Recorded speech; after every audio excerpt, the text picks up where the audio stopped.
Bonjour à tous. Dans la vidéo d'aujourd'hui, je vais vous présenter Corinne Leclerc, qui est experte SEO et experte en rédaction web. Donc, Corinne, à ton tour, à toi de prendre la parole. Bonjour Véronique, bonjour à toutes et à tous. Merci pour cette invitation. Et puis je suis ravie de me faire interviewer pour expliquer mon métier et mon parcours à d'autres. Super.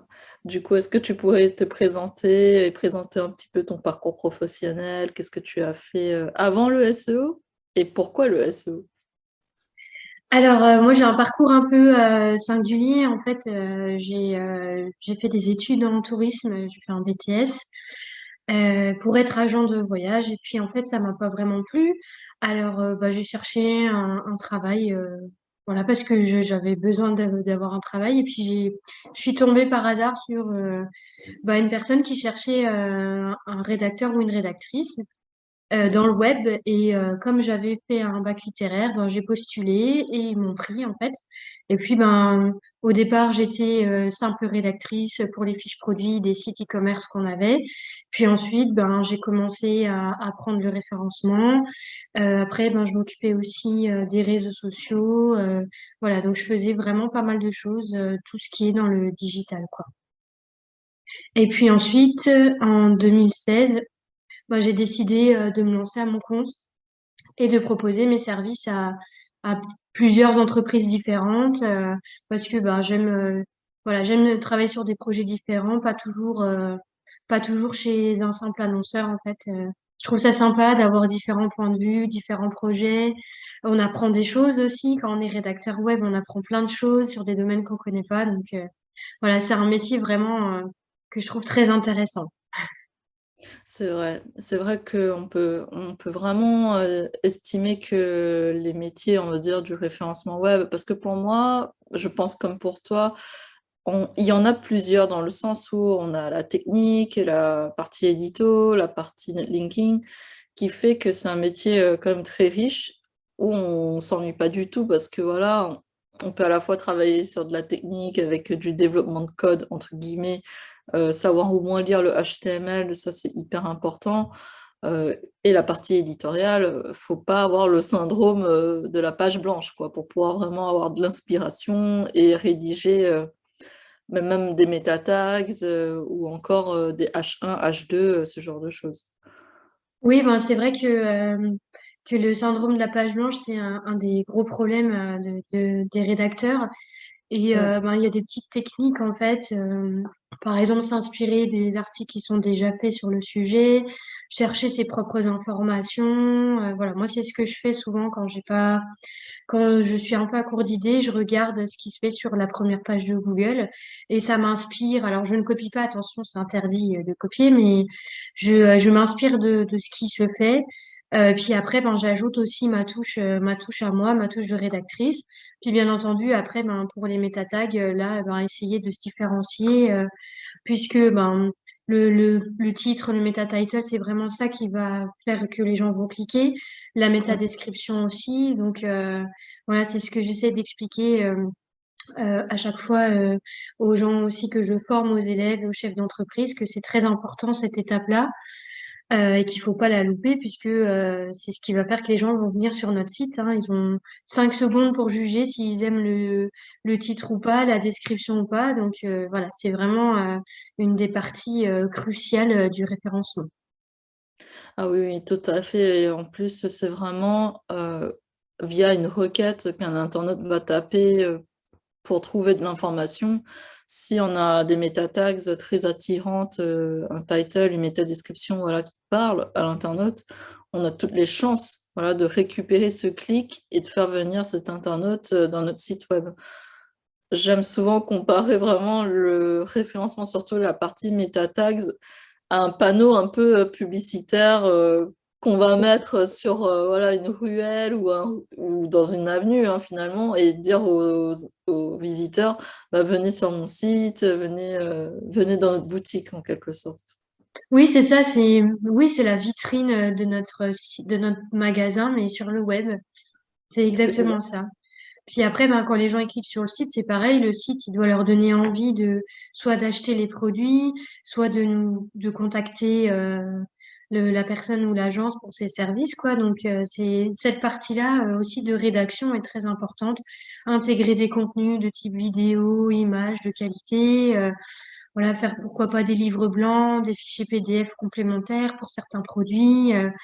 Donc ça, c'est des petites choses qui sont qui sont importantes aujourd'hui pour l'expérience utilisateur et auxquelles les gens s'attendent aussi, hein. Donc on répond vraiment aux besoins à la fois bah, de Google et puis aussi à la fois des visiteurs qui vont venir sur le site. Donc ça, je pense, c'est aussi une partie assez complexe de notre métier de référenceur, rédacteur, c'est qu'il faut s'adapter à deux entités, quoi, des personnes et un moteur de Et les recherche robots. qui est un robot au final. Donc voilà, ça c'est assez intéressant. Il y a toujours des choses qui changent, on peut faire des tests régulièrement. Enfin, c'est vraiment un métier très sympa. C'est vrai. Et parlant justement de complexité, est-ce que à tes débuts ou même maintenant, est-ce que tu rencontres certaines difficultés, des contraintes particulières, par exemple dans le métier de référenceur ou de rédacteur web? Alors, j'ai pas vraiment de contraintes puisque après, quand on fait le métier de rédacteur web, on a plus de liberté entre guillemets parce que si on a envie de rédiger à minuit le soir ou à 11 heures le matin, on le fait. En fait, c'est vraiment pour moi, c'est pas une contrainte. Après, c'est vrai qu'au départ, ce qui était difficile, comme j'étais salariée, ça a été de trouver mon rythme, mon organisation, me motiver aussi parce que Ouais. s'auto-motiver, c'est pas toujours facile. J'ai mis, je pense, à peu près 2 ans pour vraiment trouver un rythme qui me convenait, quoi. Au début, je tâtonnais, j'ai essayé des choses, puis en fait, ça marchait pas. Enfin, voilà, j'ai essayé pas mal de choses avant de réussir à trouver vraiment ce qui me convenait. Je pense que on est pas mal dans cette problématique-là, quoi, quand on débute. C'est vrai, et c'est vraiment en fait quand on se lance un peu toute seule en tant que, en plus, femme entrepreneur, la difficulté, c'est comme tu disais, de s'auto-motiver, de s'organiser, de s'impliquer dans son projet vraiment, parce qu'en fait, il y a personne qui va être là pour nous dire, allez, il faut que tu y vas, il faut que tu le fasses, il faut que tu ailles trouver des clients, il faut que tu ailles prospecter. C'est vraiment, de mon côté, moi, je trouve que la difficulté, en tout cas pour se lancer tout au début, c'est vraiment de se faire ce réseau et de se faire connaître finalement. Ouais, c'est ça. C'est vrai que c'est pas toujours facile au départ. Après, moi, j'ai quand même eu de la chance, c'est que quand j'ai quitté ma première entreprise, j'ai eu des anciens clients de cette entreprise qui m'ont recontacté parce qu'ils souhaitaient travailler avec moi.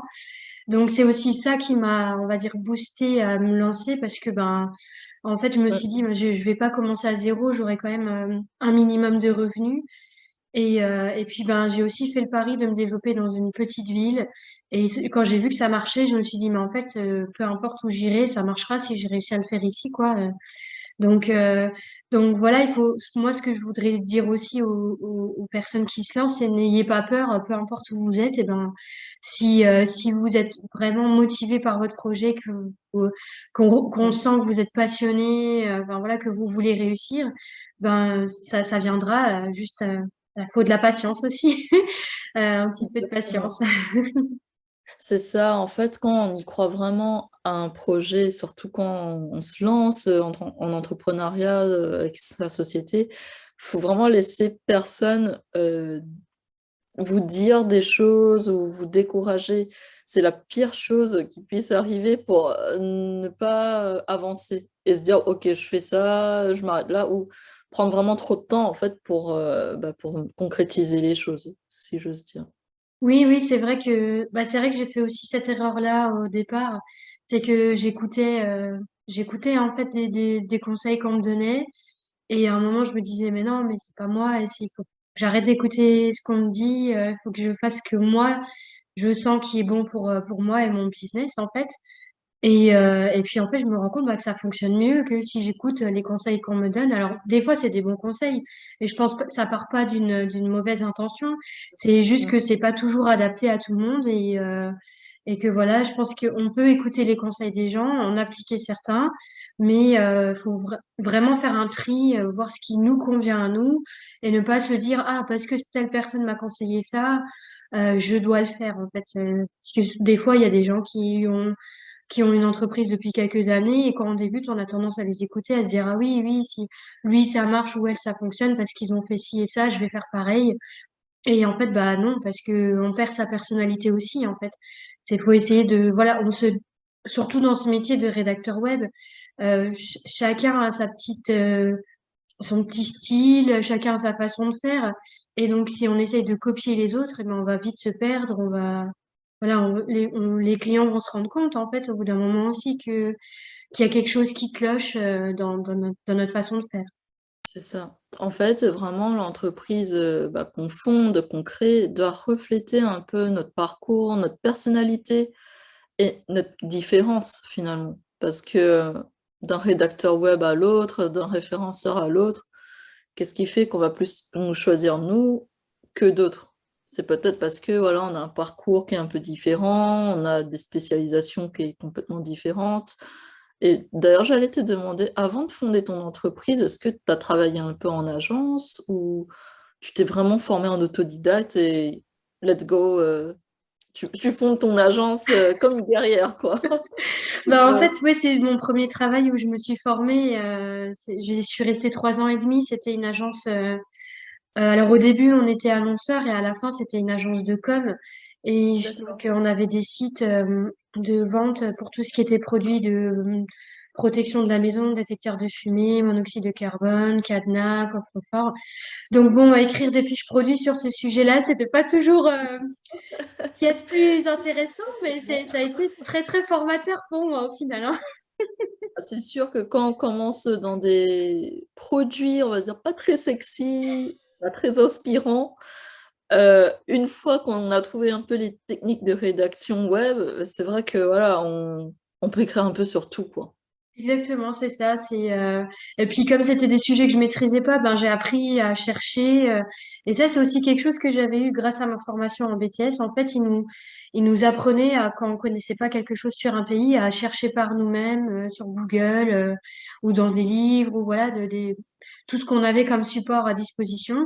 Et donc j'ai gardé en fait ce réflexe-là de me dire quand je Mm. connais pas quelque chose, ben je fais des recherches par moi-même pour savoir en savoir plus sur le sujet. Et au final, c'est très utile en rédaction web, ce côté curiosité. Je me dis, bon, bah, mes études m'ont quand même apporté quelque chose de positif dans mon métier actuel. Et voilà, c'est toujours sympa de mélanger les savoirs. C'est sûr, et je pense que tu pourrais être d'accord avec moi sur le fait que ce qu'on apprend à l'école, quelque part, ça nous structure, ça nous donne un cadre, mais quand on devient entrepreneur, on se sert un petit peu de toutes les expériences qu'on a eues pour composer en fait notre propre entreprise, notre propre valeur finalement, voilà, qu'on évangélise tous les jours à travers ben, du marketing ou de l'inbound marketing. Oui, exactement. Oui, on utilise en fait bah, tout ce qu'on avait eu. Bah, par exemple, pour toujours la rédaction, on nous a appris à faire des rédactions à l'école, donc on peut réutiliser ça. Exactement. Moi, quand je donne les cours à mes élèves, je leur dis, bah, rédiger, c'est comme faire une rédaction en fait, comme ce que vous faisiez sur une feuille, sauf que là, bah, on le fait sur un site. Mm. Donc Sur un site. en général, les gens ils comprennent plus quand on leur dit dans ce sens-là. Et puis c'est vrai qu'au final, ben oui, on se rend compte que ce qu'on fait à l'école, ça nous apporte des choses, même si on voit pas tout de suite l'intérêt, après, plus tard, on s'en rend compte. On se dit, ah oui, finalement, j'ai quand même appris des choses, ça m'est utile maintenant, quoi. C'est vrai, je pense notamment aux cours de français. Oui, voilà. C'est de la rédaction, vraiment les synthèses et tout. Vraiment, je pense à l'époque, c'était un peu difficile. Il y a des moments, on comprenait pas pourquoi on nous apprenait à écrire, on nous forçait à écrire. Mais je pense qu'aujourd'hui, on voit vraiment les avantages et surtout les bénéfices. Ça nous a pas appris à rédiger pour le web, mais au moins, voilà, à avoir une plume et pouvoir, en fait, à partir de rien, en quelque sorte, composer des textes, et voilà, et écrire pour le web finalement. Oui, exactement, c'est ça. Oui, ça nous a donné cette base de se dire, bah, j'apprends surtout à avoir mon style à moi, puisque ben moi j'ai eu la chance d'avoir des profs qui nous boostaient vraiment à créer notre propre style et pas rester dans un style trop scolaire. Et donc voilà, c'était vraiment très intéressant et actuellement ça m'aide beaucoup quoi. J'ai voilà, enfin j'avais même une prof qui nous disait que de toute façon elle arrive à reconnaître le style de chaque élève parce que chaque personne écrit différemment. Et c'est vrai qu'on s'y connaît un peu, qu'on a l'habitude après de repérer les styles d'écriture par rapport à la personnalité de la personne. On peut se rendre compte de qui écrit en fait et c'est assez drôle comme exercice à faire. C'est sûr, c'est sûr. Et ouais, je voulais Ouais. revenir aussi sur la partie donc pour comment j'ai appris en fait le SEO. Mm. En plus de mon travail, en fait, à côté, ben je faisais pas mal de veille. Je m'étais inscrite à la newsletter de WebRank Info. Je suis toujours Oui, inscrite d'ailleurs, ça fait 10 ans quasiment là que je suis. c'est un Et très bon, comment? c'est un très bon site. Oui, oui, Bon. oui, franchement, super. J'adore. Ben, en fait, ils expliquent vraiment bien, ils expliquent tout en détail. Les articles sont très, très intéressants. On a plein d'informations. Et puis surtout, à la fin, quand on a lu un article, on sait comment on peut faire et ce qu'on peut mettre en place sur notre site à nous, quoi. Mm. Et après, j'ai eu aussi la chance bah, que mon entreprise m'a quand même laissé faire des tests, qui m'ont soutenu. Alors que j'étais jeune, hein, j'avais que 20 ans et c'était mon premier travail. Et puis ils m'ont laissé faire ces tests-là. Et après, ils me donnaient des conseils aussi. Donc, ils m'ont vraiment encouragée dans ce domaine-là, quoi. Ouais. C'est génial, franchement. Bah, surtout, c'était, on va dire, un nouveau métier. Je pense que même eux, ils savaient pas trop. À mon avis, peut-être, t'as commencé en 2010, j'imagine, 2010-2011 par là. 2012, ouais, j'ai commencé, ouais. 2012, Ouais, oui. ouais. Dans ces zones-là, bah, c'était tout nouveau, le SEO. Quand on en parlait, les gens trouvaient ça de façon... Mais c'était secondaire, en fait. Moi, Oui. vraiment, j'ai senti vraiment ça. Dans mes expériences au début, entre 2010 et 2013, quand j'en parlais, c'était bon, bah le site il est en ligne, donc les gens vont le voir. Parce que j'ai eu quand même du mal à convaincre certains clients qui sont figés et qui se disent non, non, mais mon site il est en ligne, il y a tout le monde qui va le voir. Moi, je lui faisais comprendre que non, en fait, ton site, c'est comme une boutique physique. Il n'y a personne qui va entrer si tu fais pas de référencement pour qu'on le voit. Et c'est vraiment dans les années, je trouve, 2018-2019 que ça s'est un petit peu accéléré, que tout le monde commençait à en parler. Et j'ai une question qui me vient en tête en tant que femme entrepreneur et dans le référencement. Est-ce que toi aussi, tu as senti un petit peu le côté, oui, comment dire, vis-à-vis peut-être de certains hommes, entre guillemets, oui, c'est pas... ne pas trop nous prendre au sérieux, entre guillemets. Est-ce que tu as senti ça ou pas tellement? Alors, ouais, quand même un petit peu. Alors bon, comme au début, je te disais, j'avais commencé dans une petite ville. Déjà, il y avait pas grand monde qui était à son compte comme moi, donc c'était un concept nouveau que j'ai amené. Donc, les entrepreneurs, enfin les grosses entreprises du coin, ils disaient, oh, mais je comprends pas comment on peut se mettre à son compte. Enfin, Ah bon? voilà. Ah oui, oui, c'était carrément dans ce sens-là. Ils disaient, oh, mais ça marchera jamais tout seul, on n'y arrive pas. Enfin, c'était vraiment, voilà, c'était une petite ville de campagne, Le genre quoi. de choses à pas écouter. Voilà, exactement. Et le genre de conseils qu'il faut pas écouter aujourd'hui. Non. Et, ouais, du coup, bah, j'ai participé à des événements et alors j'ai donné des conférences et c'est vrai que le premier événement, c'était sympa parce il y avait des femmes, même la personne qui présidait, c'était une femme et elle a vraiment mis en avant des confrères féminines, des concerts, pardon, des confrères. Hmm. Concert pour justement bah, booster un peu la visibilité des femmes. Mais je me rappelle qu'on avait une discussion parce qu'on est allé au restaurant tous ensemble et il y avait un homme qui disait, oui, mais moi dans mon équipe, en fait, les femmes, elles veulent pas se mettre en avant, même quand je leur demande, elles veulent pas. Et je me suis dit, peut-être qu'en fait, c'est la façon de demander qui fait que, ou Un peut-être voilà, qu'elles ont besoin d'être rassurées, et je me suis dit, c'est un peu réducteur de dire oui, elles veulent pas, en fait. Voilà. Et puis, il y a Voilà, un autre événement, comment? c'est vraiment la façon peut-être de demander.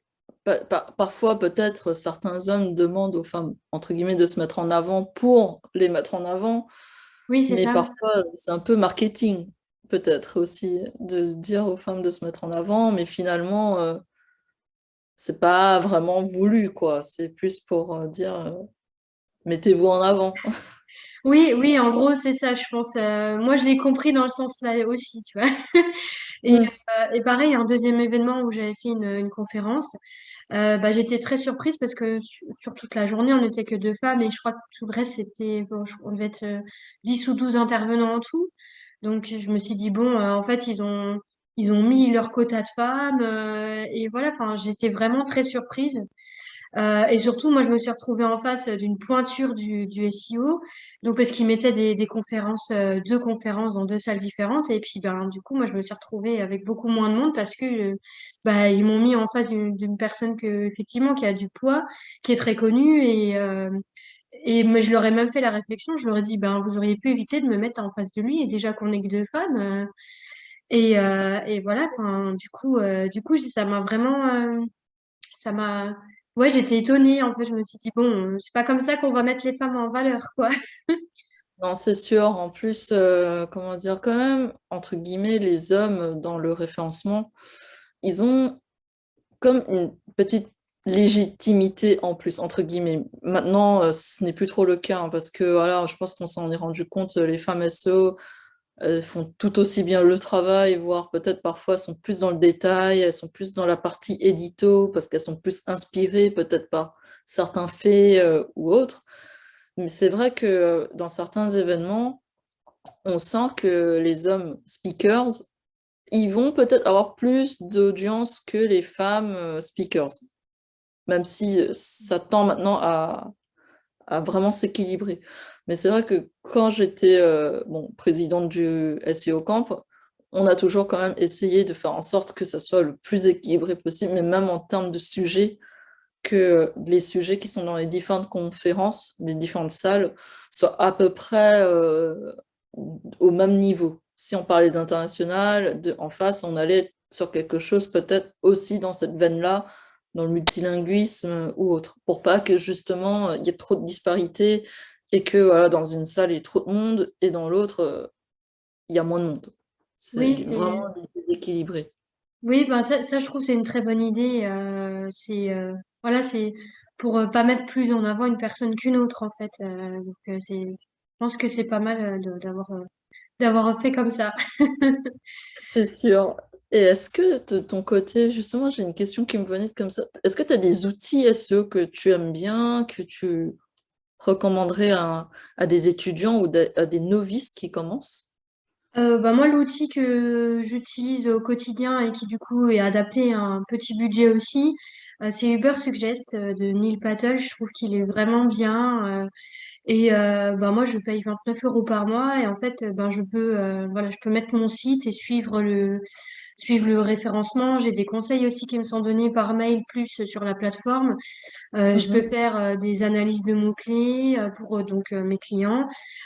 Des analyses du backlinks aussi. Maintenant, c'est assez intéressant ce qu'il propose sur son site. Mhm. Voilà, on peut avoir des idées de contenu aussi. Enfin, c'est vraiment un site sur lequel bah, je fais travailler mes étudiants à chaque fois. Je propose aussi aux chefs d'entreprise que je forme, puisque il y a une version gratuite qui est certes limitée maintenant, mais si ça suffit quand même pour quand on a besoin de temps en temps de vérifier un mot-clé, ça peut suffire, quoi. Donc Clairement. Mm. C'est un voilà. bon outil, hein, vraiment. Je trouve aussi, même pour des personnes vraiment qui débutent, des annonceurs qui ont besoin de suivre un petit peu souvent ce que fait l'agence SEO. Ça peut arriver. Oui. Je me recommande cet outil, voilà. Uber Suggest, c'est un très bon outil, recommandé par Corinne, vous pouvez y aller. Ouais, bah Euh, après, c'est vrai que j'aime bien aussi Screaming Frog. C'est un logiciel à télécharger qui est une version gratuite intéressante aussi.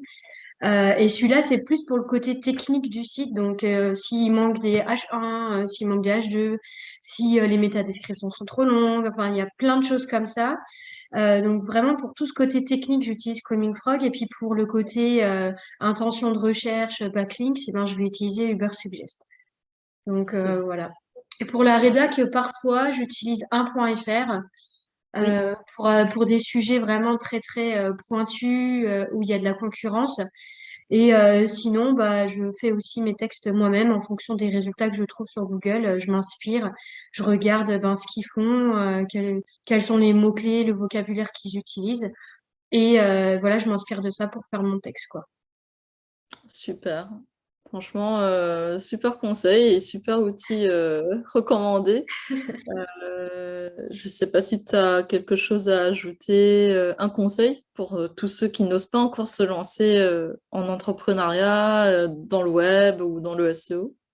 Bon, n'ayez pas peur en fait de vous lancer. C'est une très belle aventure. Et puis, si un des freins c'est que parce que vous vous sentez seul, parce que vous êtes derrière votre écran, ben, en fait, on n'est jamais seul parce qu'il y a des communautés sur Twitter, sur LinkedIn.